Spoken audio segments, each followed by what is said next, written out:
ತಕ್ಷಣ ನಾರ್ಮಲ್ ಆಗಿ ನಂದೇನ್ ಅಭ್ಯಾಸ ಅಂದ್ರೆ ಸ್ಟೂಡೆಂಟ್ಸ್ ನ ನೇಮ್ಸ್ ಕೇಳ್ತಾ ಇರ್ಲಿಲ್ಲ. ನೀನ್ ಆಕ್ಷನ್ ಮಾಡಿ ತೋರ್ಸು, ನಾನು ನಿನ್ ನೇಮ್ ಹೇಳ್ತೀನಿ ಅಂತ ಹೇಳ್ತಾ ಇದ್ದೆ. ಸರಿ ಕ್ಲಾಸ್ಗೆ ಹೋದೆ, ನಾನು ಅದನ್ನೇ ಹೇಳಿದೆ. ಎಲ್ಲರೂ ಇವಾಗ ಇಂಟ್ರೊಡಕ್ಷನ್ ನೀವು ಆಕ್ಷನ್ ಮಾಡ್ಬೇಕು, ನಾನು ಅವ್ರ ಹೆಸರು ನಿಮ್ ಹೆಸರು ಹೇಳ್ತೀನಿ ಅಂತ ಅನ್ಬಿಟ್ಟು. ಸರಿ ಫಸ್ಟ್ ಒಬ್ಬ ಹುಡುಗನ್ ಕರೆದೆ, ಹೀಗೆ ಹೀಗೆ ಅಂತಂದ ತೋರಿಸ್ದ.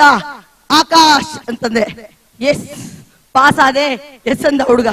ನೆಕ್ಸ್ಟ್ ಇನ್ನೊಬ್ಬ ಹುಡುಗಿನ ಕರೆದೆ, ಹೀಗೆ ಹೀಗೆ ಹೀಗೆ ಅಂತ ಅನ್ಬಿಟ್ಟು ಎಣಿಸ್ಬಿಟ್ಟು ನಾನು ಧನಲಕ್ಷ್ಮಿ ಅಂತಂದೆ, ಎಸ್ ಅನ್ಬಿಟ್ಲು. ಖುಷಿ ಆಗೋಯ್ತು. ಇನ್ನೊಬ್ಬ ಹುಡುಗ ಕೂತ್ಕೊಂಡ್ಬಿಟ್ಟು ನಮಸ್ಕಾರ ಮಾಡಿ ಆಮೇಲೆ ಹೀಗ್ ಪ್ರಸಾದ ತೋರಿಸಿ ಹೀಗೆ ಹೀಗೆ ತಿಂದ.